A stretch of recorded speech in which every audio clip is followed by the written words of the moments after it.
ဥစွာတော့ကျွန်တော်မိတ်ဆက်ချင်ပါတယ်ကျွန်တော်နာမည်ကတော့ဆွမ်ကွန်မောလို့ခေါ်ပါတယ်ကျွန်တော်တို့ TIU မှာကျွန်တော်ကတော့ TIC ရဲ့ဒုတိယဥက္ကဋ္ဌတစ်အနေနဲ့တာဝန်ထမ်းဆောင်နေတာဖြစ်ပါတယ်ကျွန်တော်တို့ဒီလိုတွေ့ကြတဲ့အခါမှာကျွန်တော်တို့တစ်ခါတည်းမှာပေါ့အပြန်အလှန်မိတ်ဆက်ဖို့လိုတယ်လို့ဖြစ်ပါတယ်အဲ့တော့ဥစွာ TIO နဲ့ဒီမိတ်ဆက်ပေးချင်ပါတယ် KIO လို့ပြောတဲ့အခါမှာကျွန်တော်တို့က Kachin Independence Organization လို့ကျွန်တော်တို့ခေါ်တာဖြစ်ပါတယ်မြန်မာလိုတော့ကျွန်တော်တို့အရေးသိတယ်လို့တစ်ခါတည်းတစ်မျိုးသုံးလေးရှိပါတယ် Kachin လွတ်လပ်ရေးအဖွဲ့တစ်ခါတည်းတော့လည်း Kachin လွတ်မြောက်ရေးအဖွဲ့သုံးပါတယ်ဒီနေရာမှာကျွန်တော်တို့ကKachin လို့သုံးတဲ့အခါမှာကျွန်တော်တို့မြို့ပေါ်လူသူ့အနေနဲ့တစ်ခါတည်းကျွန်တော်တို့နားလည်မှုမှနည်းနည်းကျွန်တော်တို့ဒီစာမိရတဲ့အနေအထားတွေလည်းရှိပါတယ်Kachin လူမျိုးပြောလိုက်တဲ့အခါမှာကျွန်တော်တို့ကကျွန်တော်တို့Kachinလို့ဆိုကျွန်တော်ဟာဝန်ကောင်းလို့ကျွန်တော်ပြောပါတယ်ကျွန်တော်KIUရဲ့အသုံးနှုန်းကတော့Kachin လို့ပြောတာကကြီးဖို့လူမျိုးနွယ်စုကိုပြောတာမဟုတ်ပါဘူးကျွန်တော်တို့ကျွန်တော်တို့Kachinလူမျိုးတွေရဲ့သမိုင်းကြောင်းဟာအင်မတန်ရှည်လျားတယ်ဒီမွန်ဂိုဒါဇတ်ကနေကျွန်တော်ဆင်းလာတယ်အရင်ကတော့ဒီကျွန်တော်တို့တိဘက်ပြည်ပြည်မှာကျွန်တော်တို့ဆရာကြီးချက်သွင်းပြောနေတဲ့ချမ်းလို့ပြောတဲ့ဒီကျွန်တော်တို့လူကြီးအုပ်စုမှာကျွန်တော်ပါတယ်အဲဒီကနေကျွန်တော်ကမွန်ဂိုဒီတက်ဒီနဲ့ကျွန်တော်ကတိုက်ပွဲတွေမှာလူကြီးအုပ်စုတွေပါတယ်Roman Empire ဝင်လာတဲ့အချိန်မှာတိုက်ရဲ့နေရာမှာကျွန်တော်လူကြီးအုပ်စုဆိုတဲ့ထဲမှာကျွန်တော်ပါလေနောက်ပိုင်းသမိုင်းကိုပြန်ကြည့်တဲ့အခါမှာဒီကိုရီးယားကိုရောချစ်မှာဒီဆိုးလို့ပြုံရန်လို့ပဲအချစ်ကျွန်တော်တိုက်ပွဲတွေမှာပေါင်းခဲ့တော့တွေ့ရတယ်အဲဒီကနေပြန်ဆင်းလာတဲ့အခါမှာကျွန်တော်ကတရုတ်ပြည်မှာတစ်ပေါင်း2000ကျော်တော့ကျွန်တော်နေကြတယ်မဟာဒရိုင်းပြည်ဆောက်တဲ့အချိန်မှာကျွန်တော်ဟာမိမိရဲ့ကိုယ်ကိုယ်ယုံကြည်မှုကိုလွတ်လပ်စွာကိုယ်ကိုယ်ခွင့်မရှိတဲ့အခါမှာယခုကျွန်တော်တို့နေထိုင်တဲ့ချိန်ပြည်ကျွန်တော်ပြောင်းရွှေ့လာအဲဒီကနေဒီနေ့အထိကျွန်တော်ဟာဒီကျွန်တော်ရဲ့ချိန်ပြည်လို့ကျွန်တော်ခေါ်တဲ့ဒီကျွန်တော်ရဲ့ချိန်ဒေတာမှာနေထိုင်ခဲ့ကြရဖြစ်တယ်တော်တော်ရှိပါတယ်အဲ့တော့ကျွန်တော်တို့ချိန်မျိုးပြောတဲ့အခါမှာကျွန်တော်တို့ KIO ကတော့9မျိုးကိုကျွန်တော်ပတ်မှတ်ပါတယ်မြို့ပေါ်လူစုတချို့ကတော့6မျိုးကိုပြောတယ်ဒါမဲ့ကအနည်းကွာစရာဟုတ်တော့တခါတလေမှာကျွန်တော်တို့ဖြည့်ရှင်းဖို့မရနိုင်သေးတဲ့အချက်တွေကိုကျွန်တော်ချက်ထားဖို့လိုပါတယ်ကျွန်တော်တို့အိမ်ကြီးချင်းနိုင်ငံကြီးဖြစ်တဲ့ပြီးသမရတွေကတောင်တရုတ်ပြည်နယ်အရေးကိုဖြည့်ရှင်းဖို့ခက်တဲ့အခါမှာအရင်သမရရဲ့မိကုံးမှာပါပြောတယ်လေဆိုတော့ဒီနေ့ကျွန်တော်တို့ဖြည့်ရှင်းနိုင်သေးတဲ့ပြဿနာများလို့တဲ့နောက် generation အတွက်ခြံထားပြရအောင်လို့ပြောပါတယ်အဲ့တော့ဒီကနေ့ကျွန်တော်တို့လည်း6မျိုးလား9မျိုးလား10မျိုးလားဆိုတာကိုနောက် generation တွေကိုခြံထားပေးဖို့လိုပါတယ်လောလောဆယ်ကျွန်တော်တို့ TIO တော့9မျိုးလို့ပြောပြီးမြို့ပေါ်လူထုတချို့ကတော့6မျိုးလို့ပြောပါတယ်နောက်ပြီးကျွန်တော်တို့ကဒီKachinလူမျိုးများကမိမိတို့ရဲ့ဒေတာအများကိုပြည်လို့ခေါ်ပါတယ်ကျွန်တော်Kachinနဲ့ဆိုမုံကားနိုင်ငံတိုင်းပြည်ကိုပြောတာမဟုတ်ဘဲနဲ့ပြည်လို့ခေါ်တယ်ဒီကျွန်တော်ရဲ့ဘာလို့ဒီသက်ဆိုင်ရာစီးတာကိုကျွန်တော်ကသက်ဆိုင်ရာသူဟာနဲ့သက်ဆိုင်ရာအစီအစဉ်ရပါကျွန်တော်ဒီမှာဖတ်ပြီးမှပုံစံပြတာဒါကြောင့်မို့လို့ဒီကျွန်တော်တို့နောက်ပိုင်း TIO ကိုပတ်ရှိတဲ့ခါမှာKachinဆိုတဲ့ဝါဟာရလို့ဆိုတော့သုံးတာဖြစ်ပါတယ်ဂျင်းဖို့ဆိုတဲ့ဟာမျိုးမဟုတ်ပါဘူးအဲ့တော့ကျွန်တော်တို့ independence ဆိုတဲ့စကားလုံးကိုလူတော်များများကအသိပွင့်ခွင့်ဆိုတဲ့ခါမှာကျွန်တော်ကတော့ဒီKachinတို့ရှမ်းလို့ပေါ့နော်လွတ်လပ်ခြင်းဖိနှိပ်ချုပ်ချယ်ထားတဲ့အရာမှန်သမျှကနေလွတ်မြောက်ရမယ်ဆိုတဲ့ ကျွန်တော်တို့ concept နဲ့ကျွန်တော်မဲ့ဖြစ်ပါအဲ့တော့ကျွန်တော် State Department ကိုရောက်တဲ့အခါမှာ UN ကိုရောက်တဲ့အခါမှာဒီ New York ကျွန်တော် independence ဆိုတာပါလေနေတယ်ဒါကြောင့်ကျွန်တော်က2013မေလကုန်ပိုင်းမြစ်ချနာမနောကွင်းမှာကျွန်တော်လူထုနဲ့ပြည့်စုံဆွေးနွေးတဲ့အခါမှာကျွန်တော်တို့ကြီးညာချက်တစ်ခုရှိတယ်ကျွန်တော်တို့ထောက်ပြပါတယ်အဲ့ဒီမှာမြန်မာနိုင်ငံအစိုးရလက်ရှိအချိန်မှာဦးသိန်းစိန်အစိုးရ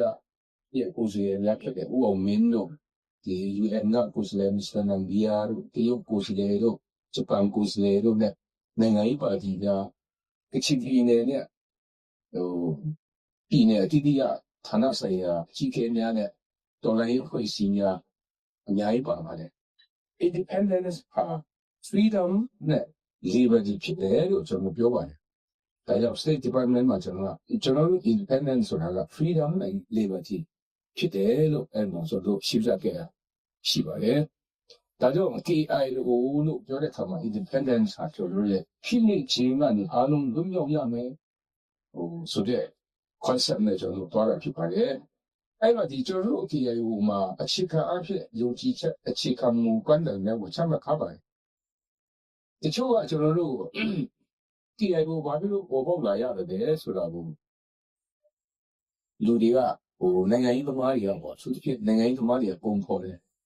ဗုဒ္ဓဘာသာနိုင်ငံတော်အဖြစ်ကြီးရတဲ့အတွက်ကြောင့်မလို့ဒီကချင်လူမျိုးများဟာတော်လှန်ရေးလုပ်တယ်လို့တချို့ကပြောတယ်တချို့ကတော့ပညာမတတ်လို့တော်လှန်ရေးလုပ်တယ်လို့ပြောတယ်တချို့ကတော့တရားစာကြကြောင့်လို့ပြောတယ်တကယ်တော့1949ခုနှစ်ပြည်လုံးစာချုပ်ကျွန်တော်တို့ကအချိန်မခံပဲဒီအဲ့ဒီအချိန်မှာအစိုးရအဖြစ်တော်ဝင်ယူတဲ့လူတွေကခတိကိုဖြစ်ခဲ့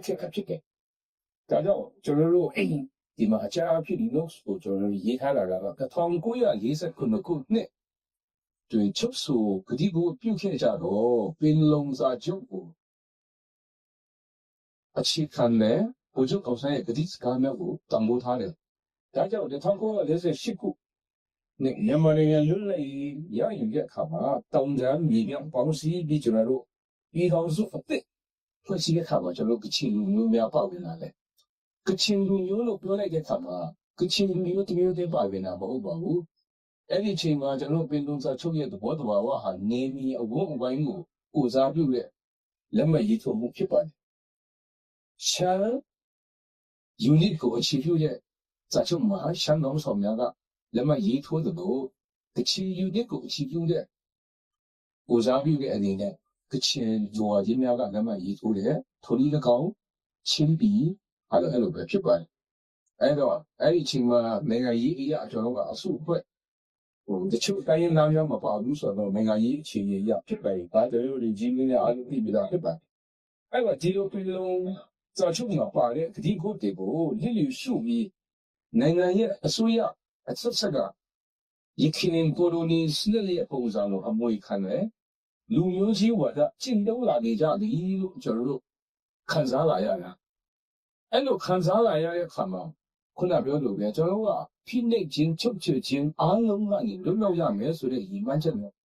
KIO ကိုဖွဲ့စည်းတည်ထောင်တာဖြစ်ပါတယ်လက်တော်အကြောင်းအရာများဖြစ်တဲ့ဗုဒ္ဓဘာသာနိုင်ငံတော်ကြီးညာတို့စသည်ဖြစ်ဒီအကြောင်းများဟာတော့လက်တော်အကြောင်းများတာဖြစ်ပါတယ်အခြေခံအကြောင်းတရားကတော့ပင်လုံဂတိကိုမလိုက်နိုင်လို့ဖြစ်ပါတယ်အဲ့တော့ KIO စသဖြင့်ဒီထောင်တဲ့အခါမှာကျွန်တော်တို့က KIO ဟာကချင်ပြည်မှာရှိတဲ့ကချင်လူမျိုးများနဲ့အခြားသောဌာနေသားများကချင်ဒေသမှာရှိတဲ့ပြည်သူလူထုများအားလုံးကိုစားပြုတယ်လို့ခံယူတဲ့အဖွဲ့ဖြစ်တယ်တခါတလေမှာကျွန်တော်တို့မေးခင်ဗျားတို့ကဘယ်သူကအတိမတ်ပြုတ်တယ်လဲလို့ပြောရင်အတိမတ်ပြုတ်ခြင်းမပြုတ်ခြင်းဆက်ကျွန်တော်တို့ဟာအားလုံးကိုစားပြုတ်တယ်လို့ကျွန်တော်ခံယူတဲ့အဖွဲ့ဖြစ်တယ်ဒီကိုစားပြုတ်တယ်လို့ခံယူပြီးတော့ကျွန်တော်ဘာလုပ်တယ်လဲဆိုတော့လွတ်လပ်ပြီးတရားမျှတမှုရှိဖို့အတွက်တော်လှန်ရေးကိုဦးဆောင်တဲ့အတွက်ဖြစ်တယ်လို့ခံယူတာဖြစ်ပါတယ်တခါတလေမှာကျွန်တော်ခဏအမေးခံရတယ်ဘယ်လို mandate နဲ့ခင်ဗျားတို့ဒီအလုပ်ကိုလုပ်တယ်လို့အမေးခံရတယ်ဒါကြောင့်လွန်ခဲ့တဲ့နှစ်အကုန်ပိုင်းမှာဒီကျွန်တော်တို့ချင်းလူတွေနဲ့တွေ့ခဲ့လိုက်စားစီဝီမှာကျွန်တော်ပြောတယ် ကျွန်တော်တို့ကိုတခုခုလုတ်လိုက်ရင်ဘယ်သူ mandate နဲ့လုတ်တယ်လို့လူထုကခဏခဏမေးတယ်တိုက်ပွဲမှာကြာဆုံးသွားလို့ရှိရင်ဘယ်သူ mandate နဲ့ကြာဆုံးတယ်လို့လူမမေးဘူးလို့ကျွန်တော်ကremind လုပ်ပါတယ်ဒါကြောင့် TIO ကကျွန်တော်တို့ဒီလိုခိုင်ချက်နဲ့တွားတာဖြစ်ပါတယ် TIO ရဲ့နိုင်ငံရေးဦးတည်ချက်ကတော့ဒီကိုလိုနီစနစ်ပုံစံနဲ့အုပ်ချုပ်တဲ့အစိုးရအများကိုအပြည့်အပိုင်တော်ရရမယ်ပြီးလို့ရှိရင်တန်းတူရှင်တွဲနေထိုင်ပြီးပြည်သူလူထုမှာအချုပ်အခြာအာဏာရှိတဲ့ Federal Democracy ပြည်တော်စုထူထောင်ရမယ်ဆိုတဲ့ပန်းတိုင်ဖြစ်ပါတယ်ဒီပန်းတိုင်ကိုကြောက်လို့တဲ့ကျွန်တော်တို့ဟာအချက်၄ချက်လောက်ကိုဥပမာပြောချင်ပါတယ်နံပါတ်1ကတော့ပြည်သူတို့ရဲ့အင်အားနဲ့ချစ်တဲ့ရမှာဖြစ်ပါတယ်ဒါကျွန်တော်တို့အခြေကျွေးရှင်းစရာမလိုပါဘူးအင်အားအလုံးစုံဟာပြည်သူမှာပဲရှိပါတယ်တော်လိုင်းရေးအဖွဲ့အရာဟာအလုံးလုံးတဲ့လူဖြစ်တယ်အစိုးရအဆိုတဲ့လူတွေဥဆောင်တဲ့လူတွေပြည်သူရဲ့ကိုစားလုံးလုံးတဲ့လူတွေဖြစ်တယ်သို့တော်လည်းပဲအင်အားအလုံးစုံဟာပြည်သူထဲမှာရှိတဲ့ကြောင့်လို့ပြည်သူတို့ရဲ့အင်အားနဲ့ချစ်တဲ့ရမှာဖြစ်တယ်နိုင်ငံရေးနဲ့စစ်ရေးကိုဟန်ချက်ပြီးပေါင်းစပ်နိုင်ရမှာဖြစ်ပါတယ်ဒါမှလည်းတကယ်အောင်ပွဲအခုမှလို့ရမှာဖြစ်ပါတယ်နိုင်ငံရေးနဲ့စစ်ရေးကိုဟန်ချက်တည်ကြီးမပေါင်းစပ်နိုင်ဘူးဆိုလို့ရှိရင်အောင်ပွဲအမှန်လို့မရဘဲနဲ့ငင်းချမ်းရေးကတော့ရနိုင်ပါလေငင်းချမ်းရေးလို့ပြောရင်တော့စီပေါ်တိုက်ပွဲတွေမရှိတဲ့ငင်းချမ်းရေးမျိုးပဲဖြစ်ပါတယ်နောက်တစ်ချိန်ပြန်ဖြစ်ပေါ်လာမဲ့တိုက်ပွဲအတွက်ပြင်ဆင်နေတဲ့ကာလအကျွန်တော်ကငင်းချမ်းရေးလို့နားလေခေါ်ဆိုပြီးတော့မြန်မာနိုင်ငံမှာဒါတော့နှစ်ပေါင်းအများကြီးကြွတ်တက်ခဲ့ရတာဖြစ်ပါတယ်ဒါကြောင့်နိုင်ငံရေးနဲ့စစ်ရေးကိုဟန်ချက်ပြီးပေါင်းစပ်နိုင်ရမှာဖြစ်တယ်ဒီလိုပြောလိုက်တဲ့အခါမှာတချို့မီဒီယာများနဲ့တချို့နိုင်ငံရေးကမ္ဘာများက KIO ဟာမကြခင်ဒီနေပြီးတော့အစိုးရနဲ့စကားပြောတော့မလားဆိုတဲ့မိကုန်းတွေတခါလေခေါင်းထဲကိုရောက်လာတတ်ပါတော့ဒါကျွန်တော်တို့အပိုင်းအတွေ့အကြုံရဖြစ်ပါတယ်မြန်မာနိုင်ငံရဲ့တက်ပွဲကိုကြည့်တဲ့အခါမှာ win ဆိုတာမရှိခဲ့ဘူးအရှိတော်ပါရှာမှာတော့မှတော်တော်ရှားပါရဲ့ဘသူနိုင်လဲဘသူကရှုံးတယ်ဆိုတဲ့အနေအထားမျိုးနဲ့ကြော်ဖြတ်လာရတဲ့အခါမှာဒီကနေ့အထိကျွန်တော်တို့ရဲ့တက်ပွဲတွေကိုဘသူနိုင်ပြီးဘသူရှုံးမှာလဲဆိုတဲ့အတွေ့နဲ့ကျွန်တော်တို့ရှေ့ကိုသွားနေရတာဖြစ်တော့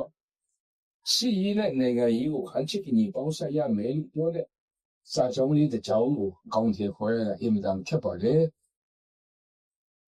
လက်ဖက်စလုံးပေါ့ဒီကျွန်တော်တို့နားလည်ဖို့လိုပါတယ်အဓိကတော့ဒီကျွန်တော်တို့ရဲ့အတိပညာပေါ့ဒီအခြေခံအတိပညာတွေကပဲတူညီဖို့လိုပါတယ်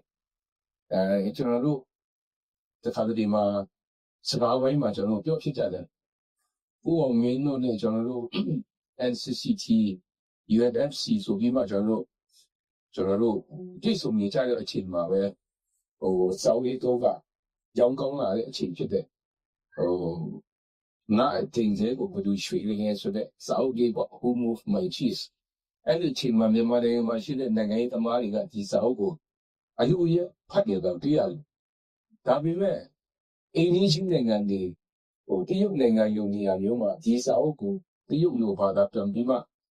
Greek နဲ့ Greek 4လောက်ကကလေးတွေအခုဖတ်ပြီးသားဖြစ်နေတယ်အဲ့တော့ကျွန်တော်တို့အဲ့အချိန်မှာနိုင်ငံရေးသမားတွေကရှာပြီးဖတ်နေရတဲ့အနေထားမျိုးဖြစ်ပါတယ်အဲ့တော့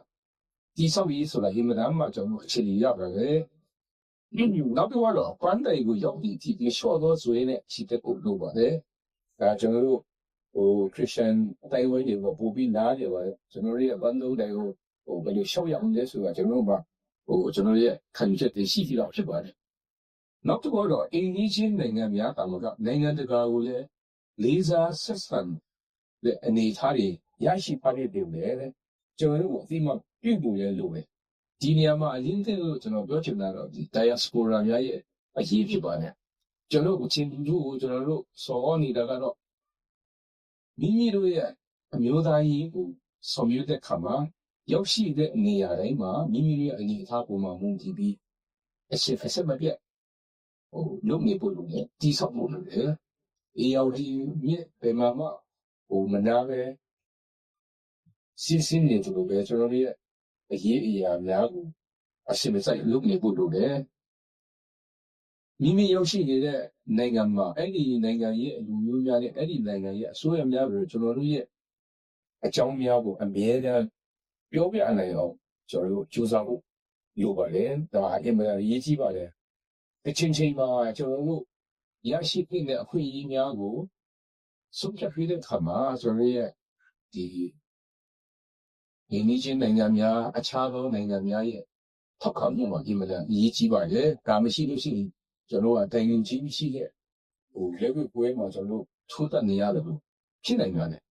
这个路面嘛，人家也一下。时間時嘅定段字咩咧？先面咧，但係數到先定杯一年咧，邊個嘛加啦嘛？依但咩？佢話未遇到嘅依度嘛，眼呢個有年吧？比誒個啲那個啲家依係因為依知嗰度，第一 sport 咩依係咯，咩嘅依知吧嘅。Istimoye tamainja mo bianchi le khama ta diaspora များ blog ရေးကြည့်တယ်လဲဆိုတာကျွန်တော်တို့တွေ့ရမှာဖြစ်ပါတယ်အဲ့တော့ခုနကပြောသူပဲကျွန်တော်တို့ကသွားတဲ့အခါမှာကျွန်တော်တို့ဘာလို့ချင်းတယ်ဆိုရင်ကျွန်တော်ဟာကျွန်တော်တို့ရဲ့ရပ်ဝေးခွင့်များကိုကိုချင်တာဖြစ်တယ်ဒီလိုရပ်ဝေးခွင့်များဟာပါလေဆိုမူလအခွင့်အရေးများဖြစ်တယ်ကိုယ်ပိုင်ပြဋ္ဌာန်းခွင့်ဖြစ်တယ်အဲ့တော့တိုင်းရင်းသားဆိုတဲ့ဝဟာရဟာဒီနေရာမှာအရေးကြီးတာမြန်မာနိုင်ငံမှာတိုင်းရင်းသားဆိုတာပါလေဆိုတဲ့အသိစိတ်ဒီနေ့အထိဒီချာချာဟိုခေါ်ပြနိုင်တဲ့စာအုပ်တွေမှတ်တမ်းတွေအစီအစဉ်ဆုံးဖြတ်ချက်တွေမရှိသေးပါဘူးကျွန်တော်တို့တောင်ပေါ်လာတဲ့ကိုတိုင်းရင်းသားအဲ့လိုပြောတယ်အဲ့တော့ခမတို့မြေပြန့်ကလူကနိုင်ငံခြားသားလို့မင်းအဲ့လိုလည်းမဟုတ်ပြန်ဘူးအဲ့တော့တိုင်းရင်းသားဆိုတာပါလေလို့မင်းနည်းနည်းခက်ပါတယ်ဒါကြောင့်မို့ကျွန်တော်တို့ဥပမာအနေနဲ့ကျွန်တော်တို့ကချင်တိုင်းရင်းသားလို့ပြောရင်ကျွန်တော်ကခုနပြောတဲ့ကြင်ခေါ်မဟုတ်ပါဘူးဝီပေါင်းနော်အဲ့ဒါကျွန်တော်က ethnic လို့ပြောတယ် ethnic လို့ပြောရင်ကျွန်တော်ကချင်တိုင်းသားလို့ပြောရင်ကျွန်တော် KNU ရဲ့သတ်မှတ်ချက်ကကျွန်တော်မျိုးနွယ်စုခုနှစ်စုပါတဲ့လူမျိုးကြီးအကုန်ပေါင်းလိုက်မှတိုင်းသားဆိုတဲ့အစီအမရောက်ပါတယ်ဒါဟာကချင်တိုင်းသားဖြစ်ပါတိုင်းရင်းသားဆိုတဲ့အစီကိုမရောက်မချင်းကျွန်တော်ဟာကျွန်တော်လိုချင်တဲ့နိုင်ငံရေးခွင့်မရတော့ပါဘူးလူဦးကြီးအရာလူငယ်စုအရာသွားမယ်ဆိုရှင်ကျွန်တော်ကရေးခွင့်မရရင်ဘူး ethnic nationship ဆိုတဲ့ position ကိုကျွန်တော်တို့ရဖို့လိုပါတယ်အဲ့တော့ ethnic nationship ဆိုတဲ့ position ကိုရဖို့ဆိုရင်အကြောင်းအချက်အများကြီးရှိတဲ့အထဲမှာကျွန်တော်တို့လူမျိုးများဟာ ethnic national community ဖြစ်ဖို့လိုပါတယ်မိမိတို့ရဲ့လူမျိုးအရာကျွန်တော်အစဉ်တစိုက်ကျွန်တော်စဉ်းသက်လာတဲ့တမိုင်းကြောင့်ရှိဖို့လိုတယ် system of self government ဆိုတာကိုကျွန်တော်ကတိဆောက်ထားနိုင်ဖို့ရရှိဖို့လိုတယ်မိမိတို့ရဲ့အုပ်ချုပ်ရောပုံစံဒီ system ကြီးရှိဖို့လိုတယ် national language and written literature ရှိဖို့လိုတယ်ဒါကျွန်တော်တို့အချင်းလူမျိုးများမှာကတော့ဒါကျွန်တော်ကျေးဇူးတော်အနေနဲ့ဒီဒေါက်တာဟိုလာအန်ဆန်ကပြုစုပေးအဒီကျွန်တော်ရဲ့ကျင်းခေါ်လိုက်တာပေါ့နော်ဒီကျင်းခေါ်စာပေဟာကျွန်တော်အားလုံးပုံအနေနဲ့သုံးနေတာနဲ့ဒါကျွန်တော်ကျေးဇူးတော်တွေဖြစ်ပါတယ်ဒီလိုတော့တဲ့အခါမှာတကယ်လို့ကျွန်တော်တို့ဟာဒီဟာနဲ့တော့မင်းတို့တခြားတစ်ခုနဲ့သွားမယ်ဆိုလို့ရှိရင်ကျွန်တော်မြင်ရဖို့ဆိုရှင်ကျွန်တော်ရဲ့အတိပတူဘာမင်းဆိုတဲ့ဒီနိုင်ငံရေးစံမှုအပုံစံပြောင်းလဲနိုင်ဒါကြောင့် national language and written literature ဆိုတာလည်းအင်မတန်အရေးကြီးပါတယ်နောက်တစ်ခါတော့ land ဖြစ်ပါတယ်ကျွန်တော်တို့တိုင်းသားဆိုတဲ့လူတွေဟာအခိုင်အမာဖြစ်နေတဲ့ဒီနေမီရှိနေတယ်အဲ့တော့လူမျိုးစုမျိုးနွယ်စုအနေနဲ့သွားမယ်ဆိုရင်ကျွန်တော်ကဒီချက်တွေနဲ့မကိုက်ရပါဘူးဥပမာကျွန်တော်ဆိုရင်စိုက်ဝါဖြစ်တယ်ဆိုကျွန်တော်တို့စိုက်ဝါတွေကိုပြောလိုက်ကျွန်တော်ကစတုံးလို့ပါလို့ပဲရောက်သွားရင်ကျွန်တော်တို့ဒီ self-determination ဆိုတာဘယ်လိုမှမရနိုင်ဘူးဒါပေမဲ့ကချင်ဆိုတဲ့ဒီ ethnic nationship position ကိုရောက်တဲ့အခါမှာကျွန်တော်တို့လိုချင်တဲ့နိုင်ငံရေးခွင့်ရများရရှိမှာဖြစ်ပါတယ်ဒါကြောင့်မလို့ခုနပြောသူပဲ KIA ကိုဘာဖြစ်လို့ပေါ်ပေါက်လာရတယ်ပြောရင်ဒီလုံစာချုပ်ပါချက်များနဲ့ဒီကဘုတ်များတို့လိလိရှုသောနိုင်ငံ၏အစိုးရအများကြောင့်ကိုလိုနီစစ်ကိုအမွေခံပြီးလူမျိုးကြီးပေါ်တော့ကျင့်သုံးလာနေကြပြီဟုခံစားနားလည်လာတော့ကြောင့်ကျွန်တော်တို့ကချင်မျိုးများ KIO ဆိုတဲ့နာမည်နဲ့တော်လိုင်းစတင်ခဲ့တာဖြစ်တယ်လို့ပြောချင်ပါတယ်။ကောင်းပါပြီ။ဒါဆိုရင်တကယ်လို့ပြည်နယ်ဥစားချုပ်မှာပါတဲ့အချက်နဲ့ဒီကဘတ်တီပေါ်ဆောင်မယ်ဆိုရင်လည်းပေါ်ပေါက်လာစရာအကြောင်းရှိသလားလို့မေးခဲ့စီမရှိနိုင်ရင်လို့ ပြောရမှာဖြစ်ပါတယ်။ဘာဖြစ်လို့လဲဆိုတော့ကျွန်တော်တို့ကချင်မျိုးများဟာဒီရှိရအောင်မှာမကြကြီးနေခဲ့တယ်။အဲ့တော့အတလန်နစ်ချက်စာကြီးဖြစ်ပေါ်လာတဲ့နောက်ပိုင်းမှာမြန်မာနိုင်ငံဟာကိုလိုနီကနေပြီးမှလွတ်မြောက်လာတော့တယ်။အဲ့တော့နိုင်ငံအသီးသီးတီးခြားဖြစ်နေတဲ့လူမျိုးတွေကိုလွတ်လပ်ရေးပြီးမယ်ဆိုတဲ့အခါမှာကချင်လူမျိုးတွေကိုတီးခြားလွတ်လပ်ရေးယူဖို့မစ္စတာစတီဗင်ဆန်ကကျွန်တော်တို့လာပြောတယ်ဆိုတဲ့တမိုင်းခေါက်ထားမြောင်တွေ့ရတယ်။ဒါပေမဲ့ကချင်ကောင်းဆောင်များပြန်စဉ်းစားတဲ့အခါမှာကချင်လူမျိုးများဟာအစဉ်သိမဖြစ်သေးဘူး။ပြီးလို့ရှိရင်အစဉ်သိမဖြစ်သေးလို့ရှိရင်လွတ်လပ်ရေးရတာအချိန်နှုတ်နေမယ်။အဲ့တော့ဗိုလ်ချုပ်အောင်ဆန်းနဲ့တွေ့ရဗိုလ်ချုပ်အောင်ဆန်းရဲ့ဒီကိုတေဗိုလ်ချုပ်အောင်ဆန်းရဲ့ရုံးစုံမှုတွေသူရဲ့အကြီးကြီးမှုတွေကိုကျွန်တော်တို့ကနားလည်လာတဲ့အခါမှာကောင်းကြီးကဆိုကတူတကွလွတ်လပ်ရေးယူမယ်ဆိုပြီးမှလွတ်လပ်ရေးယူခဲ့ကြတာအတူတကွအောင်စီခဲ့ကြတာဒါကြောင့်ခုနပြောတဲ့ကချင်ပြည်ကိုကျွန်တော်တို့ကပြည်တော်စုထဲမှာကျွန်တော်တို့ကပေါင်းစည်းလိုက်တယ်ပြည်များဖြစ်ဖွဲ့စည်းတဲ့ပြည်တော်စုနော်အဲပြည်တော်များဖြစ်ဖွဲ့စည်းတာအဲ့တော့ဒီလုံစာချုပ်မှာလက်မှတ်ရေးထိုးပြီးပြည်တော်စုမှာအတူတကွပူပေါင်းတယ်အတူတကွလွတ်လပ်ရေးယူခဲ့တာဖြစ်တယ်အဲ့တော့လွတ်လပ်ရေးရပြီးတဲ့နောက်ပိုင်းမှာမြန်မာနိုင်ငံလွတ်လပ်ရေးရယူပြီးတဲ့နောက်ပိုင်းမှာအချိန်တော်တော်ကြာအောင်ကျွန်တော်ကအတူတူချက်တန်းခဲ့ကြတယ်ဆယ်စုနှစ်တစ်ခုကျော်ချက်တန်းခဲ့ကြတယ်အဲ့တော့အချိန်ကြီးကအရင်ညော်မှန်းထားလို့ဖြစ်မလာတော့အဲ့ခါမှာနိုင်ငံရေးနည်းနဲ့အဆွေးဖို့ကြိုးစားခဲ့ကြတယ်ကချင်ရှမ်းချင်းစပြီးနောက်ဆုံးမှဒီကျွန်တော်တောင်ကြီးညီလာခံတို့ဘာလို့နော်ဒီပြည်တော်စုစစ်မှုစပြီးပေါ်ပေါက်လာတဲ့အချိန်ဒီမှာလဲကျွန်တော်စိုးစားခဲ့ကြပြီမဲ့မရရှိတဲ့အဆုံးမှာကျွန်တော်တို့က KIO ဆိုပြီးမှလက်နက်ကင်တော်လှန်ရေးပေါ်ပေါက်လာတာဖြစ်တယ်ဒါကြောင့်မလို့တကယ်လို့မြန်မာနိုင်ငံလူလိုက်ရယူပြီးတဲ့အနောက်ပိုင်းမှာရခိုင်ရှိပြီးသားဂတိကူများအတိုင်းဆက်သွားမယ်ဆိုလို့ရှိရင် KIO ဆိုတာပေါ်ပေါက်လာနိုင်စရာအကြောင်းမရှိနိုင်ဘူးလို့ပြောတာဖြစ်ပါတယ်ဒီနေရာမှာကျွန်တော်ကအဲ့ဒီတစ်ချိန်လဲလားလို့ကျွန်တော်ပြောရင်မဟုတ်ပါဘူးလက်နက်ကင်တော်လှန်ရေးကျွန်တော်တို့စင်မဲတဲ့အချိန်မှာပဲနိုင်ငံရေးအရာ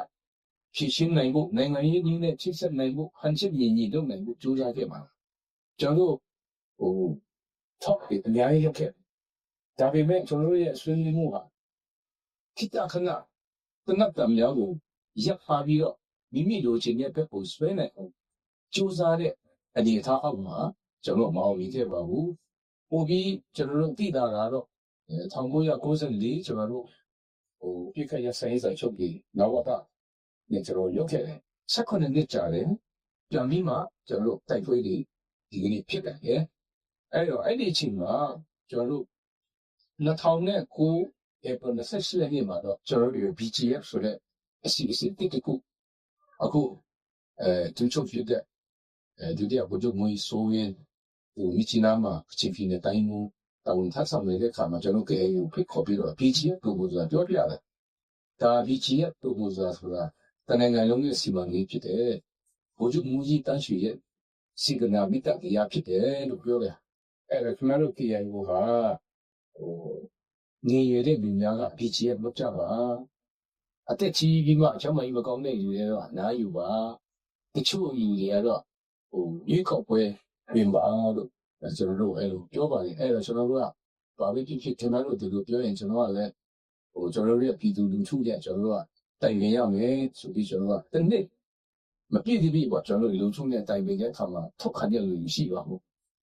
အကြံပြုစာများတောင်းတယ်အကြံပြုစာပေါင်း4000ကျော်ရောက်လာတဲ့အခါမှာလက်ခံတင်တယ်ဆိုတဲ့စာတစ်စောင်းမှမပါဘူးစဉ်းစားတင်တာပေါ့ဆိုတဲ့စာတစ်စောင်းပါတယ်ကျွန်တော်တို့ကြီးကျွာဒေတာလေးနေမြေလေးမှာကျွန်တော်တို့အကုန်လုံးနဲ့ကျွန်တော်လူထုနဲ့တွေ့ဆုံတယ် BGF အစီအစဉ်ဆိုတာလက်ခံမရဘူးဆိုတော့ကျွန်တော်သဘောပေါက်ပါတယ်ဒါပေမဲ့ကျွန်တော်ရဲ့အရင်မှချက်ကတော့လူထုကိုအတိပေးရမယ်အဲ့တော့မိသားစုတိုင်းပါဝီရင်းနှီးထားတဲ့ကျွန်တော်ရဲ့ဒီတော်လှန်ရေးဟာလူထုတွေကိုအတိပေးရမယ်ဒါကြောင့်မလို့ဒီကုတ်ခါလေးမှာဘုကျုံရင်းမြစ်နောက်ပိုင်းမန္တလေးတိုင်းကြီးချုပ်သူကတော့အဲ့ချိန်မှာသူကအကြီးကကျွန်တော်နဲ့ဆွေးနွေးတဲ့သူဖြစ်တာပေါ့ခင်ဗျားတို့ကလူထုနဲ့ခင်ဗျားတို့ရဲ့ တက်တားတွေကိုတေချာမရှင်းပြလို့ထင်တယ်လို့သူကပြောတယ်မြကြီးနာမင်းခရိတာကအဲ့ဒါကျွန်တော်ကရှင်းပြရဲလို့အဲ့တော့စာပေါင်းကြီးထောင်ကျော်ရောက်တာဘယ်ဟာမှလက်ခံမှာဆိုတာမပါဘူးအဲ့တော့ခင်ဗျားတို့ခင်ဗျားမနေ့ပြင်လိုက်စာလက်ခဲ့ပါလို့ကျွန်တော်ရေးပေါ်လေးတန်းစီထားပြီးမယ်အဲ့တော့ BJP လုတ်ချင်တာလို့ခင်ဗျားရေးပေါ်လေးမင်းလိုက်လုတ်ချင်ရချာအကုန်တည်းပေါ်သွားလိုက်လို့သူ့ကိုကျွန်တော်ကစီမီမှာအဲ့လိုပြောခဲ့ကြတာပေါ့အဲ့ဒါ1900ခုနှစ်အောက်တိုဘာ9ရက်နေ့မှာတော့ကျွန်တော်တရားရအမျိုးစဉ်းစားပြီးတော့တက်ဆုံစဉ်းစားပြီးတော့ဘိုးချုပ်မူတိုင်းရှင်ကျွန်တော်စာဆိုဆောင်ပို့တယ်အဲ့ဒီစာမှာအခုကျွန်တော်ဒီမှာလည်းကျွန်တော်ဖိုင်လေးမှာထည့်ထားပါလေအဲ့ဒီမှာအကြီးကတော့ကျွန်တော်တို့ကဘိုးချုပ်မူတိုင်းရှင်ကိုကျွန်တော်အချောင်းကြားလေးစာတက်မှာပါတယ်ဆိုတော့နိုင်ငံတော်အကြီးအကဲဘိုးချုပ်ဘုန်းကြီးခင်ဗျာကျွန်တော်တို့အခြေလူမျိုးများကြီးနိုင်ငံတော်လွတ်လပ်ရေးတောင်းဆိုနေစဉ်တည်းကပြည်တော်စုအထက်တွေအဆင့်တန်းတူအခွင့်အလမ်းတူရပိုင်ခွင့်တူဒီမိုကရေစီကြကြခံစားခွင့်ရရှိကြမည်ဟုနားလေသဘောတူရပြည်တော်စုမြန်မာနိုင်ငံဒီဆော့ပြရီအခြားတိုင်းသားများထက်နောက်မကျပဲပါဝင်ကြပါတယ်1940ခုနှစ်ဖွဲ့စည်းမုတ်ချုပ်ဖို့အခြေခံဥပဒေ1994အခြေခံဥပဒေများအကောင်းဆုံးပြန်လည်ဖြည့်ဆည်းကတုံးသက်သွားမည်ဖြစ်ကြောင်းနိုင်ငံပိုင်မြန်မာအလင်းသတင်းတွေစပြီးထော်ပြအရေးသားခဲ့ပြီးကိုလည်းမှတ်ရလျက်ရှိပါတယ်။ကချင်ပြည်နယ်သားများနဲ့ကချင်လူမျိုးများအနေဖြင့်ပြည်လုံးတွင်ကတိဘဝပြုနားလေခဲ့ကြတဲ့ကဲ့သို့ခံစားခွင့်များရရှိနိုင်မည်ဆိုရင် KIO ၏လက်နက်ဆွဲကင်တော်လှန်သောလမ်းစဉ်ဟာဆွလွတ်ရန်အစီအစဉ်ရှိပါကြောင်းကိုလည်းရိုးသားစွာတင်ပြအပ်ပါပြီကျွန်တော်ခက်ရေးလိုက်အဲ့တော့ဒီနေရာမှာကျွန်တော်ကအပြစ်ခတ်ရဆိုင်စချုပ်လုတ်တဲ့အခါမှာကိုယ်စက်ရေးလုတ်တဲ့အခါမှာကျွန်တော်ရဲ့သဘောတူချက်မှာပါပါတယ်ဆိုတော့တနိုင်ငံလုံးငြိမ်းချမ်းရရှိဖို့ KIO ဟာဆက်လက်ကြိုးစားသွားမယ်လို့ပြောတယ်နိုင်ငံရေးဆွေးနွေးမယ်လို့ပြောတဲ့အခါမှာကျွန်တော်တို့ဟာတဲ့နောင်တက်လာမဲ့အစိုးရနဲ့မှာပြောပါကျွန်တော်ကတတ်မလို့အစိုးရဖြစ်တယ်တဲ့အဲ့တော့နောင်တက်လာတဲ့အစိုးရနဲ့ပြောပါဆိုတော့19နှစ်ကြာသွားတယ်အဲ့တော့ကျွန်တော်တို့ကနိုင်ငံရေးမလုပ်နိုင်တဲ့ဒါကြောင့်မလို့ကျွန်တော်ကဒီနေရာမှာပြောတာကလက်နဲ့ဆွဲကင်တော်လန်တော့လမ်းစီဟာဆွလွတ်ရန်အစီရဲ့အစဉ်တရှိတယ်ဒီကတိကိုဖြစ်နေဆိုဒါလက်နဲ့ဆွမှာမဟုတ်လက်နဲ့ဆွဲကင်တော်လန်တော့လမ်းစီအဲ့ချိန်မှာကျွန်တော်ခဏပြောခိုင်းရတာတိုင်းသားများကလက်နဲ့တကားသားနဲ့ရွေးကောက်ပွဲဝင်လို့မရဘူးလို့ပြောတယ်အဲ့တော့ Hezbollah တို့ကျွန်တော်ဘယ်လိုလုပ်မလဲလို့ကျွန်တော်ကမေးဒါကြောင့်မို့ကျွန်တော်တို့ဒီလူမျိုးနာမည်ကိုအခြေပြုပြီးမှတော်လာနဲ့အားစုများကိုအပြစ်ကရဆိုင်ရေးလုပ်ပြီးရှင်ကိုဘက်မှာနိုင်ငံရေးဘက်ကိုမပါစေချင်ဘူးဒါဆိုရဆက်စေရဘောထားဖြစ်တယ်ဒါကြောင့်မို့ကျွန်တော်ကဘုရားရဲ့တိုင်းရွှေကြီးလို့စာရေးလိုက်တာအဲ့ချိန်မှာအခုသူချုပ်တိုင်းမှုဘုချုပ်ဆိုဗီယက်နဲ့ဘုံမီတပ်ပုံလို့လက်ထက်ကျွန်တော်ပြအပ်တာဖြစ်တယ်အဲ့တော့အစားပိုင်းမှာလို့သူတို့ညောင်ရစာတော့ပြီးတဲ့အခါမှာကျွန်တော်မီးတိုင်းမှုကအဲ့အခုမောတဲ့စာထဲမှာပါကြတယ်ဘာမှမပါဘူးလို့အရင်ကအကြောင်းတွေပဲရေးထားတာလို့ကိုပြောတော့သူကလည်းပို့လိုက်တယ်နောက်တစ်ဒီဘနဲ့ကျွန်တော်နောက်ကပတ်လောက်ပေါ့ပို့လိုက်ပြီနော်တဲ့ဘုချုပ်မူစီပို့လိုက်ပြီသူအားရဝမ်းတာပြောတယ်နောက်တလားတော့ကြာတော့ကျွန်တော်တော့ဟာတဲ့ကျွန်တော်အကြီးကြီးအဆူခံရတယ်တဲ့ခင်ဗျားပြောတော့ဘာမှမပါဘူးလို့ပြောတယ်တဲ့ဟုတ်တယ်လေအဲ့ဒါပင်လုံးအကြောင်းကဟိုဘကအကြောင်းဖြစ်ပဲလေကျွန်တော်ပြောတော့ကျွန်တော်အရင်အဆူခံရတယ်တဲ့သူကပြောတယ်အဲ့တော့နိုင်ငံရေးအရာဒီလိုကျွန်တော်တို့ခွင့်ရပြီးဟိုဟာအဆက်မှတယ်လို့သူတို့မရှိပြန်ဘူးဆိုတော့ကကျွန်တော်တက်ပြီးနေတဲ့ပြည်တယ်မှာပြောပြရဖြစ်ပါတယ်ဒီလိုဖြစ်နေတဲ့အခါမှာပဲတိုက်ပွဲတွေဖြစ်လာတယ်ဒါကျွန်တော်အားလုံးသိပြီးသားဖြစ်တယ်ဒီချိန်မှာပဲကျွန်တော်တို့ဟာညီမျိုးစုံနဲ့ကျွန်တော်စူးစမ်းကြတယ် NCCT UNFC စသည်ဖြင့်ကျွန်တော်27ရာစုပြည်လုံး27ရာစုပြည်လုံးပထမညီလာခံမှာကျွန်တော်တို့ UNFC ရဲ့စာတမ်းရှိပါတယ်ဒီစာတမ်းမှာလည်းကျွန်တော်ဟာနိုင်ငံကိုဘယ်လိုတည်ဆောက်မလဲနိုင်ငံတော်အသစ် နာမည်အသစ်ဖြစ်အောင်လေလို့အတိအကျဖွဲ့စည်းပုံချင်းကောင်းကြီးအသစ်ဖြစ်အောင်လေလို့ကျွန်တော်တို့UNFC ကတင်ထားတာဖြစ်ပါတယ်အဲ့ဒီအချိန်ပိုင်းမှာကျွန်တော်တို့အခုဘယ်သူမွေးမအောင်လိုက်တဲ့ဒေါ်ဆန်းစုကြည်တို့ကျွန်တော်တို့တွေ့တဲ့အခါမှာကျွန်တော်တို့ကအများအားပြောပါတယ်ကျွန်တော်တို့ပြောတာက Federal Democracy ပြည်ထောင်စုတည်ဆောက်မယ်အဲ့တော့ခင်ဗျားတို့နိုင်ငံကိုခေါင်းဆောင်နေတဲ့ခေါင်းဆောင်နှစ်ယောက်ကဥစ္စာပေါ်ကျွန်တော်လိုက်ပါတကယ်လို့2025ကျော်သွားရင်ခင်ဗျားတို့နှစ်ယောက်ပါမလားဆိုတဲ့နေကိုဖြစ်လာမယ်ဒါကျွန်တော်2016နဲ့18ကြားထဲမှာပြောခဲ့တဲ့စကားဖြစ်ပါတယ်2025ကျော်ရင်မြန်မာနိုင်ငံရဲ့အခြေအနေဟာပြောင်းလဲလာမယ်နိုင်ငံရဲ့အနာမည်ဟာအတွေ့အခေါ်အသစ် concept အသစ်ဖြစ်လာပြောင်းလာမယ်ပြည်တော်စုသမ္မတမြန်မာနိုင်ငံတော်ဆိုတဲ့ concept ပေါ်မှာမရှိတော့ဘဲနဲ့ Federal ပြည်တော်စုတိုင်းရင်းသားများနိုင်ငံဆိုတဲ့ concept ပေါ်မှာရောက်လာမယ်လို့ကျွန်တော်ကဒီလိုပြောပါတယ်အဲ့တော့2016ဆက်ပုံမှာကျွန်တော်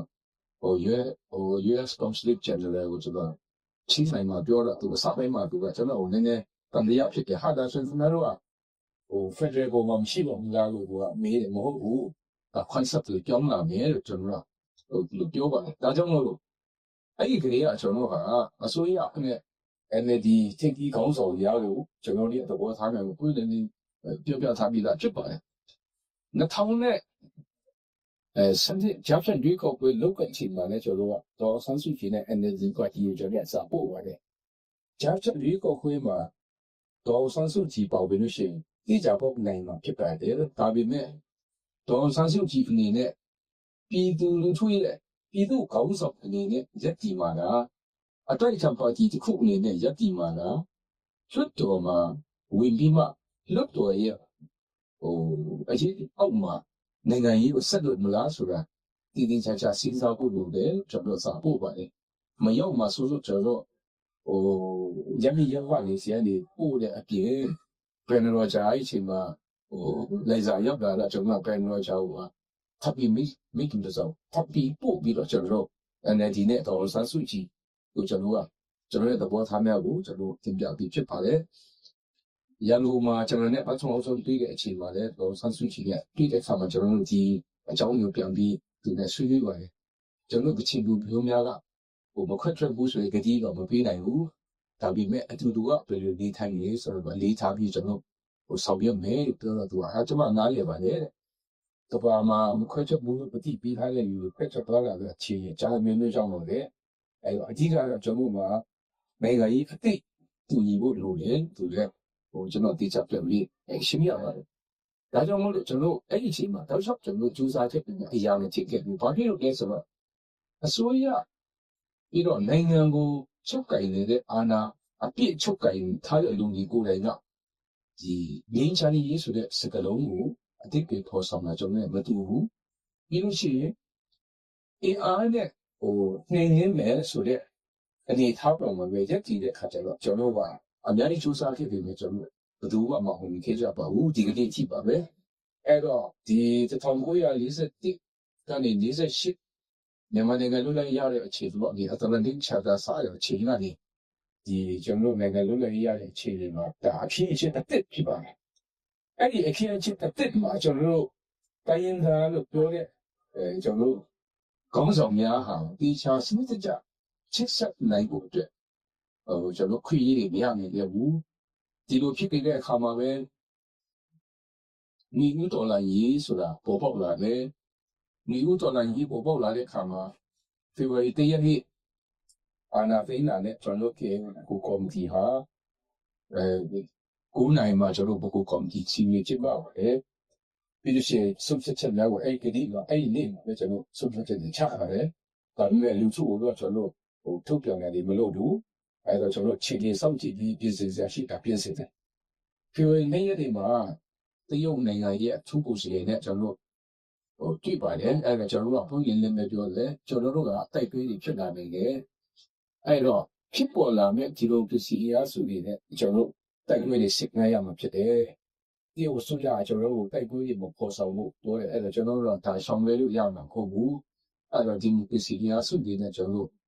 တိုက်ပွဲဖော်ဆောင်ရမှာဖြစ်တယ်အထူးသဖြင့်ကျွန်တော်တို့ရဲ့场面这个包皮的是该来嘛，怎么我沿路上来没？是该来嘛？现在也是的，就个气体啊，就是这个包能注意了，一家包能养的都知道嘛，对不对？那样的嘛，怎么多的，都我们有嘛，而且嘛，为什么不光听嘛？怎么地产现在水那边嘛，也是的，要不了的，人嘛，别人管那个但是也要不了的。အားလုံးနဲ့ဆိုလို့ညှိနှိုင်းပြီးမှကော်လင်းကတာတောက်မှုဆိုခဲ့ပြီးကအကုန်လုံးဆိုတဲ့နေမီမှာကျွန်တော်တို့အင်အားစုတွေဒီမိုကရေစီအင်အားစုတွေကခိုင်မာသောနေမီရရှိရမယ်ဆိုတဲ့ဒီမှန်ချက်ကိုအဲ့ကလေးကကျွန်တော်ချတာဖြစ်ပါတယ်။ဒါကြောင့်မို့လို့ကချင် unit ကျွန်တော်ကချင် data ကိုကျွန်တော်ခေါ်ပါတယ်။ဘာဖြစ်လဲဆိုတော့ရှမ်းရောက်မှာကျွန်တော်ကချင်လူကြီးရှိတယ်။ဒါဟာရှမ်းပြည်နယ်ဖြစ်တယ်။အဲ့တော့ဒီတစ်ချိန်အခင်းအကျင်းတစ်မှာကျွန်တော်ကကချင် unit လို့သုံးပါတယ်ကချင်ဒေသကချင်ပြည်နယ်ပါတယ်ရှမ်းမြောက်ကချင်လူမျိုးကနေထိုင်တဲ့ဒေသပါတယ်အဲ့တော့ဒီဒေသတစ်ခုဟာကျွန်တော်ရဲ့နေဦးတော်လာရေးမှာဖြစ်ပေါ်လာမဲ့အင်အားစုတွေနဲ့ပူးပေါင်းပြီးစကိုင်းတိုင်းတာတောင်းလုံးဒေသကိုရအောင်အခြေခံဒေသလောက်ရမယ်ဆိုတဲ့ subject နဲ့ကျွန်တော်လုပ်တယ်ပြီးလို့ရှိရင်ကျွန်တော် keep it ဆိုတော့ကျွန်တော်ခွဲစီးလိုက်တယ်KPIC နဲ့ CRPH တို့ကမတ်လ29ရက်နေ့မှာကျွန်တော်တို့ဂျာကာလာသဘောတူညီချက်ဆိုတဲ့ဇာတ်ချုပ်တွေမှာရေးထိုးပါတယ်အဓိကအချက်ကြီး၃ချက်ပါပါတယ်ထပ်လောက်အတည်ပြုချက်ကြီးပါပါတယ်ဂျာကာလာဆိုတဲ့ဝဟာရဒီထဲမှာကျွန်တော်အသုံးပြုထားပါတယ်ကချင်ဒေသဆိုတဲ့ဝဟာရကိုအသုံးပြုထားပါတယ်အဲ့မှာကျွန်တော်တို့ KPIC နဲ့CRPH ရဲ့ဂျာကာလာသဘောတူညီချက်2021ခုနှစ်မေလ29ရက်နေ့ဖြစ်ပါတယ်။စာချုပ်ကတော့တူတူလေးပါပဲကျွန်တော်ဖောက်ပြပါမယ်။2026ခုနှစ်ဖေဖော်ဝါရီလ1ရက်နေ့တွင်နိုင်ငံတော်အာဏာကိုစစ်ကောင်စီမှအတမတရေယူခဲ့သည့်နောက် CRPH ကြီးညာချက်အမှတ်ဆိုဖြစ်ဖွဲ့စည်းပုံအခြေခံဥပဒေ2008ကိုအပြည့်အဖြတ်သိမ်းကြောင်းကြေညာခဲ့ပြီဒါ CRPH ရဲ့ဆောင်ရွက်ချက်များကိုကျွန်တော်အတိအမှပြုထားတာဖြစ်ပါတယ်ပြည်သူလူထုအပေါ်မတရားဖိနှိပ်အုပ်ချုပ်သောစစ်အာဏာရှင်စနစ်အပြည့်တိုင်ဖြတ်သိမ်းရေးနှင့်စစ်မှန်သော Federal ပြည်ထောင်စုတည်ဆောက်ရေးတွင် KPIC နှင့် CRPH တို့သည်ပုံမခိုင်မာထိရောက်စွာပူးပေါင်းဆောင်ရွက်နိုင်ရန်အတွက်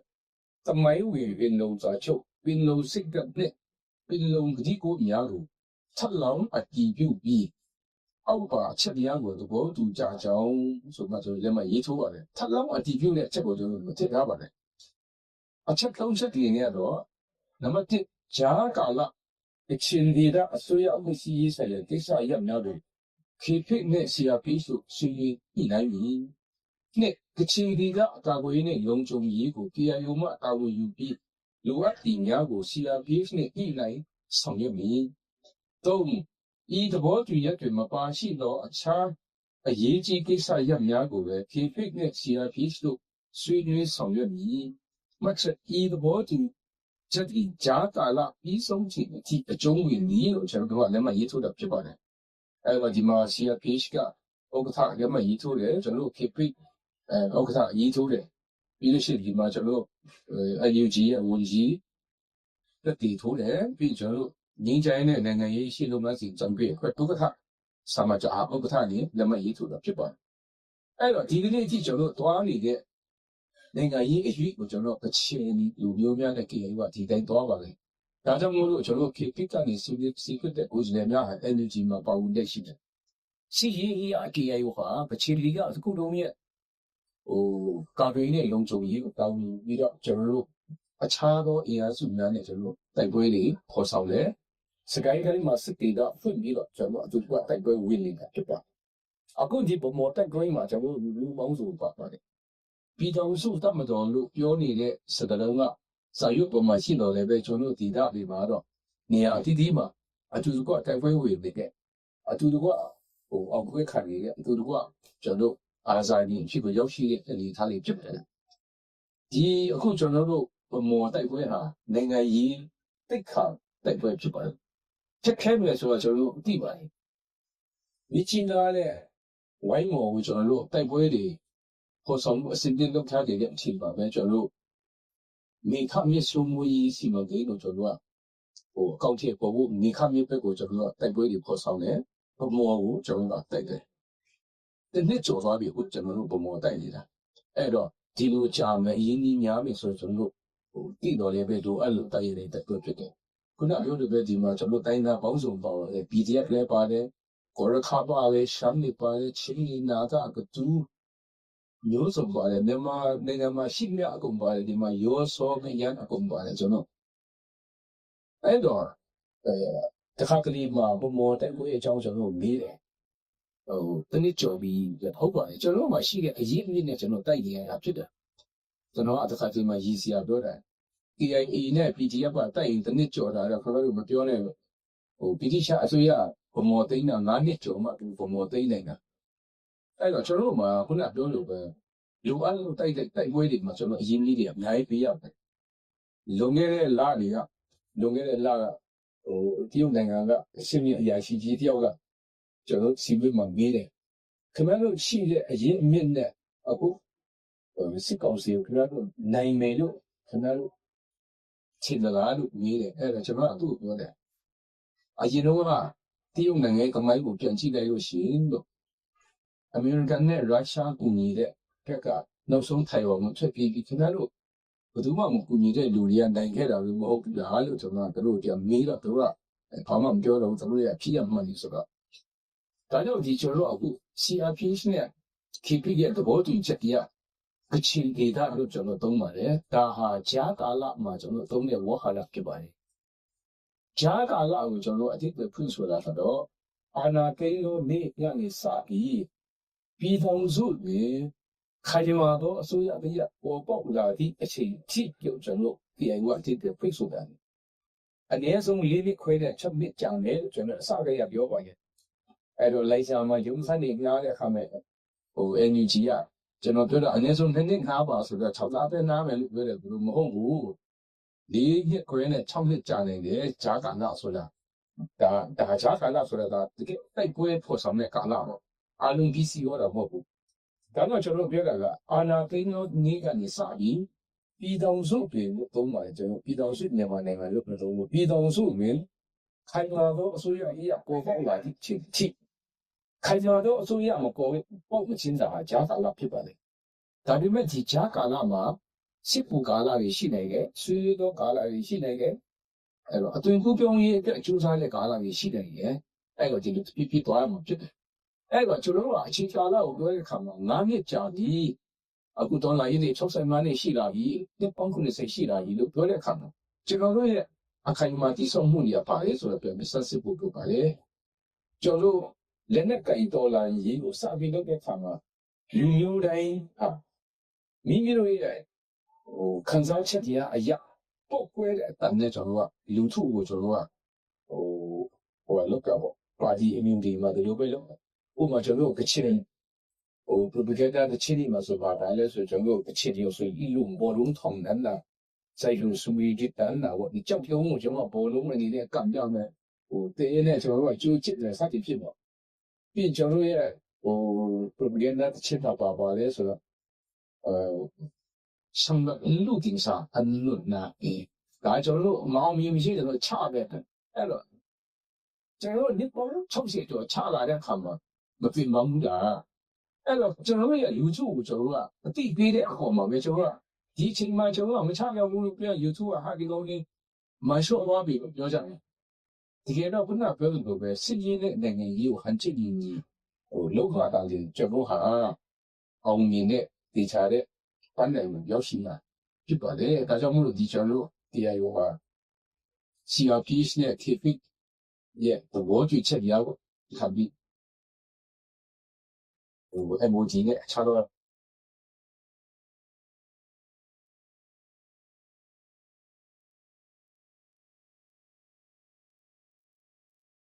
ကျွန်တော်မီဒီယာမှာတွေ့နေရတဲ့ဒီပြန်လည်ပေါင်းစည်းရေးပြန်လည်စုဖွဲ့ရေးအဲ့ဒါကျွန်တော်ဒီလုပ်နေပါတယ်လွန်ခဲ့တဲ့နေ့ရက်3ရက်ကပဲကျွန်တော်NUG ရဲ့ KLU ရဲ့ KLP ရဲ့ CRF ရဲ့ KIO ရဲ့ငါးဖွဲ့ကျွန်တော်online meeting တွေလုပ်ပါတယ်လက်ရှိတော်လိုင်းရေးကိုအောင်မြင်အောင်ကျွန်တော်ကဆင်နွှဲမယ်လဲဆိုတဲ့အရာကျွန်တော်ဦးစားပေးပြီးကျွန်တော်ဆွေးနွေးနေရဖြစ်ပါတယ် အဲ့ဒီမှာမီဒီယာမှာပါလာတဲ့စတီရီယာကောင်စီဆိုတဲ့ဟာကကျွန်တော်ညွန်မှန်းချက်ပြောတဲ့ဝါဟာရဖြစ်ပြီးတော့အတည်ပြုထားတာတော့မဟုတ်သေးပါဘူးဒါကျွန်တော်ဆက်လက်ဆွေးနွေးနေတဲ့အဆင့်မှာပဲရှိပါတယ်လို့ဒါလည်းပြောပြချင်ပါတယ်အဲ့တော့တော်လန်ဟောအင်အားစုများဟာကျွန်တော်မှန်ကန်တဲ့လမ်းကြောင်းပေါ်မှာထိုင်ထိုင်မှန်မှန်ရပ်ဖို့လိုပါတယ်စုစည်းရင်းရမှာဖြစ်ပါတယ်အပြန်အလှန်လေးစားအသိမှတ်ပြုအောင်မှာဖြစ်ပါတယ်တော်လန်သောအင်အားစုများလို့ပြောတဲ့ခါမှာအင်အားစုလို့ပြောတဲ့ခါမှာကျွန်တော်လက်နက်တိုက်တော်လန်နေတဲ့အဖွဲ့ကိုပဲပြောတာမဟုတ်ပါဘူးအကုန်လုံးဖြစ်ပါတယ်တော်လန်တယ်လို့ပြောတဲ့ခါမှာတချို့ကတော့လက်နက်နဲ့တော်လန်နေတချို့တော့ခြားရည်ရမ်းတဲ့တော်လန်နေကြတာပါအဲ့ဒါဒီတော်လန်နဲ့အင်အားစုပဲဖြစ်ပါတယ်မှန်ကန်သောလမ်းကြောင်းပေါ်မှာရပ်မှတ်တာကျွန်တော်ဟာအင်အားရှိပြီဖြစ်ပါတယ်ဒီအချိန်ဒီမှာဒီတော်လန်ရေးပြီးမှလည်းဘယ်အချိန်မှာအောင်မြင်မှလဲလို့ခဏခဏအမေးခံရတယ်အဲ့တော့ဒီမိကုန်းတော့အကုန်လုံးနဲ့သက်ဆိုင်တယ်ကျွန်တော်တို့အကုန်လုံးတော်လန်တော့ဘက်မှာရှိကြလားကျွန်တော်အဒီကေပဲအောင်မြင်ခြင်းနဲ့စိတ်ကနဲ့ကျွန်တော်ရဲ့အရေးအကြီးတွေကိုပေါဝင်နေသလားလို့ကျွန်တော်ကပြောပြီးစစ်စစ်ပို့လို့ပါတယ်ဒါကြောင့်ခုနကကျွန်တော်ပြောသွားတဲ့ဆမျက်နှာတစ်ချက်ပါတဲ့အချက်ကြီးပြည့်စုံမှအောင်မြင်မှာဖြစ်ပါတယ်စီးရင်တဲ့နိုင်ငံကြီးကိုပေါင်းစပ်မိနိုင်ဒီဂိမ်းမှာပါနတ်ဆိုဥဆောင်ပြီးနိုင်ခြင်းဟာလည်းအင်မတန်အရေးကြီးပါလေပြည်သူရဲ့ထောက်ခံမှုနားလည်မှုနဲ့လိုက်ရမှုပြည့်စုံမှသာအောင်မြင်နိုင်မှာဖြစ်ပါတယ်ကျွန်တော်တို့လာရှိုးကမိတ်ဆွေတယောက်က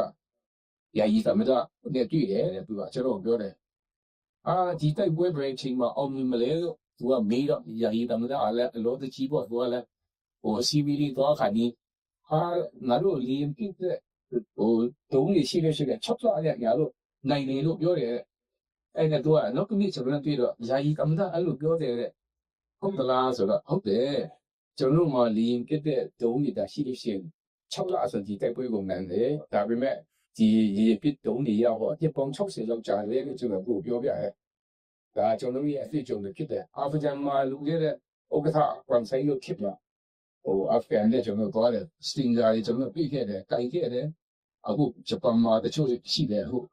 အဲ့ဒီ trip မှာပါတယ်ကျွန်တော်မိတ်ဆွေရှိတယ်မရနိုင်တော့ဘူးဒီပေါင်း60ကျော်တဲ့အထိတော့မရဘူးဒါကြောင့်မလို့ခုနပြောသလိုကျွန်တော်ရဲ့လိုအပ်ချက်စီနောက်တစ်ခုကတော့စီးရင်တဲ့နိုင်ငံရေးကိုဒီမှာပါနတ်ဆိုတာပေါင်းစပ်ပြီးမှဥဆောင်နေတယ်နိုင်ငံတွေပေါ်ထွက်လာတဲ့အခါမှာကျွန်တော်တို့ဘယ်လိုနိုင်ငံတွေရရှိတာလဲဆိုတာကိုပြန်ပြီးကျွန်တော်ကလေ့လာပါတယ်တချို့နိုင်ငံတွေကနိုင်ငံရရှိပဲလို့တော့မမျှော်မှန်းထားပဲတဲ့နိုင်ငံတွေဖြစ်ပေါ်လာပဲတိုက်ပွဲမရှိဘဲတဲ့နိုင်ငံတွေဖြစ်ပေါ်လာပဲအဲ့ဒါအချင်းကြီးအများကြီးတဲ့ချို့ဒါပေမဲ့ခုနပြောလို့ပဲကျွန်တော်တို့တော်လှန်နေတဲ့အစိုးရကဘယ်လိုအမျိုးအစားလဲဆိုတော့အရေးကြီးပါလေအိန္ဒိယရဲ့အကောင်းဆုံးများကအကြမ်းဖက်တဲ့နည်းနဲ့တော်လှန်တာသူတို့တော်လှန်တဲ့အစိုးရကဗြိတိရှ်အစိုးရဖြစ်ပါတယ်အဲ့ဒါသူတို့အောက်မြင်ပါလေကျွန်တော်စီမှာတော့အဲ့လိုလုပ်လို့မရဘူးဥပမာနော်ဝေတို့နော်အိုက်စလန်တို့စသည်ဖြစ်ပေါ့အဲ့တော့ခုနပြောတဲ့ East Timor တို့ East Timor ဟာနှစ်ပေါင်း400လောက်ဒီကျူးစားတယ် East Timor ကကြာပါပြီကျွန်တော်တို့ကစဉ်းစားတယ်ကျွန်တော်တို့Israel ရဲ့ဒီကိုတော့ကျွန်တော်တို့ထည့်မပြောတော့ဘူးနော်ဥပမာ Iceland ပေါ့ Iceland ဟာ1800ကျော်မှာသူ Iceland မှာသူတို့နေထိုင်တဲ့နှစ်1000ပြည့်အခမ်းအနားပွဲကြီးကျင်းပတယ်အဲ့ချိန်မှာပဲသူရဲ့နိုင်ငံတည်ဆောက်ရေးစာပြီးလုပ်တယ်အဲ့ဒါပြီးတော့နှစ်ပေါင်း90ကျော်တဲ့ခါမှာသူနိုင်ငံကြီးကိုမြင်တယ်ရောက်လာတယ်အဲ့တော့နှစ်ပေါင်း1090ကျော်ကြာတယ်သူတို့ဒါပေမဲ့တိုက်ပွဲမရှိဘူးနော်ဝေရဲ့ဆိုပြီးကောင်းပါပဲအဲ့တော့ခုနပြောလို့ပဲကျွန်တော်တို့ရဲ့ population ရဲ့ကျွန်တော်တို့အရင်းမြစ်နဲ့တွားတဲ့အခါမှာကျွန်တော်တို့ကလက်နက်ကန်လမ်းစဉ်ခုထဲနဲ့ကျွန်တော်တို့တွားမှာလားကျွန်တော်ရဲ့Navy အနေထားအရာတော့ကျွန်တော်ကတွားနိုင်တယ်ဆိုတဲ့အခါမှာလင်မာပါနတ်ဆိုဦးဆောင်ဖို့လုပ်တယ်ဒါပေမဲ့ကျွန်တော်ရဲ့လူထုရဲ့အတိအင်းထုရဲ့နိုင်ငံရေးအမြင်လူထုကိုကျွန်တော်ပုံသွင်းခဲ့တဲ့ doctrine များဟာကျွန်တော်တို့ပြန်ပြီးမှခက်ခဲဖြစ်စေပါလေလူထုရဲ့ယုံကြည်မှုရဖို့တော်တော်လေးကျွန်တော်ကကြိုးစားတာဖြစ်တယ်အခုဥဆောင်ရည်ရဲ့ဖြစ်ဖြစ်အဓိကမန်တိုင်ရင်းနဲ့ဥဆောင်ရည်တဲ့ NUG သူအပြောခံရတာပေါ့ဒါသိကြတာပေါ့ဒါကျွန်တော်တို့ကချင်လူထုလည်းကျွန်တော်ပြောတယ်အရင်လုံးကတော့ကချင်လူထုက KIO ပြောလို့ရှိရင်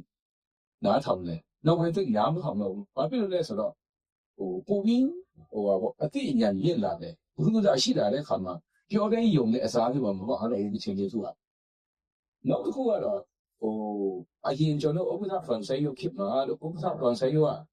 နိုင်ငံတကာခီးတွေတွားကြတယ်အဲ့ခါမှာသူဘယ်သွားလို့ဘာဒီဘယ်သူနဲ့တွေ့နေမှမသိဘူးဒါပေမဲ့ကျွန်တော်တို့ချင်းချင်းသူကဝိုင်းပြီးဆူတောင်းပြေးရတာဥပဒေဖန်ဆိုင်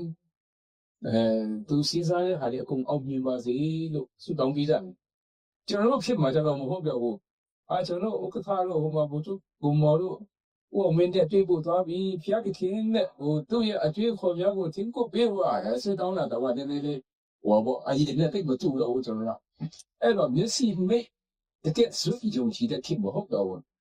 အဲ့ခါမှာဦးဆောင်တဲ့လူကြီးကပို့ပြီးစိန်မှာကွမ်းတ်ဖို့လိုပါတယ်လို့အဲ့တော့ဒီနေရာမှာအရင်သိလို့ကျွန်တော်တို့ရဲ့ TIO ရဲ့တချို့လုထုံးလို့နေကြတဲ့ကျွန်တော်ပြောချင်ပါတယ် TIO ဟာကျွန်တော်ခုနပြောလို့ပဲကျွန်တော်ရဲ့ဌာနေသားများကိုကျွန်တော်ကအမြဲတမ်းအလေးထားမယ်ဆိုတဲ့သဘောထားရှိခါရအထူးသဖြင့်ကျွန်တော်မှာဌာနေသားဆိုတာကရှမ်းတဲ့ချင်းဖြစ်ပါလေဒါကြောင့်မလို့ညောင်လည်းပြညီလာခံကိုတွားဖို့အတွက်ကျွန်တော်ချင်းပြည်နယ်ရဲ့အခြေခံဥပဒေမူကြမ်းရေးတဲ့အခါမှာမိချီတာမှာ TIO ရဲ့ NDEK ရဲ့ KTV ရဲ့အတူတူကရေးတာဖြစ်ပါတယ်အဲ့ခါမှာမူချမ်းမှာဘယ်လိုပါတယ်ဆိုတော့ကချင်ပြည်နယ်၏အကြီးအကဲဒီကချင်ပြည်အမည်လို့ရေးထားတာဖြစ်ပါတယ်မူချမ်းမှာဒါပေမဲ့ကျွန်တော် KIO က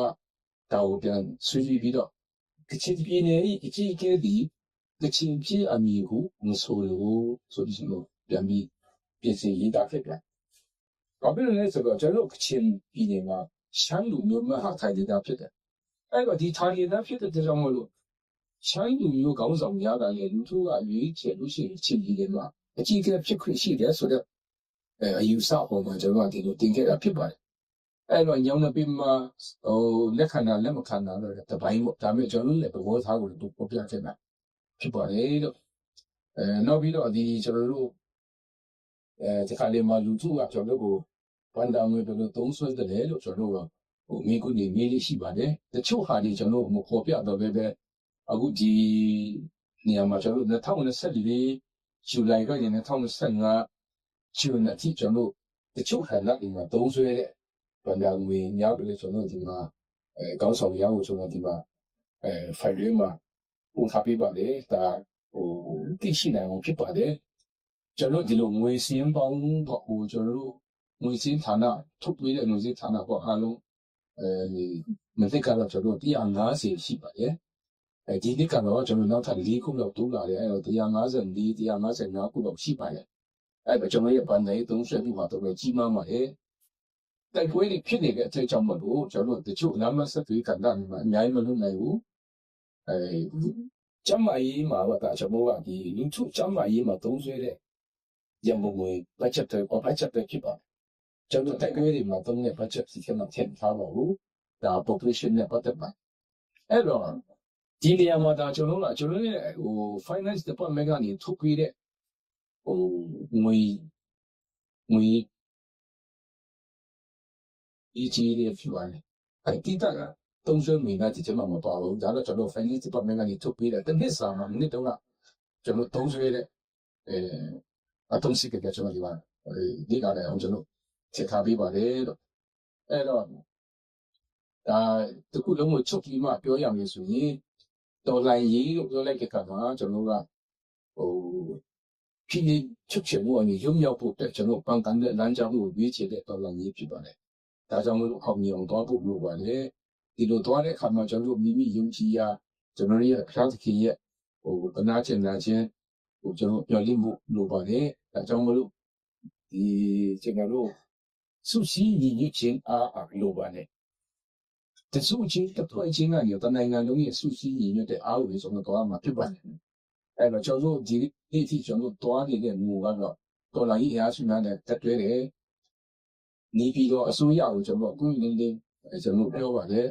KIO တို့ဖွဲ့တဲ့နဲ့စကားတော့မပြီးနိုင်ပါဘူး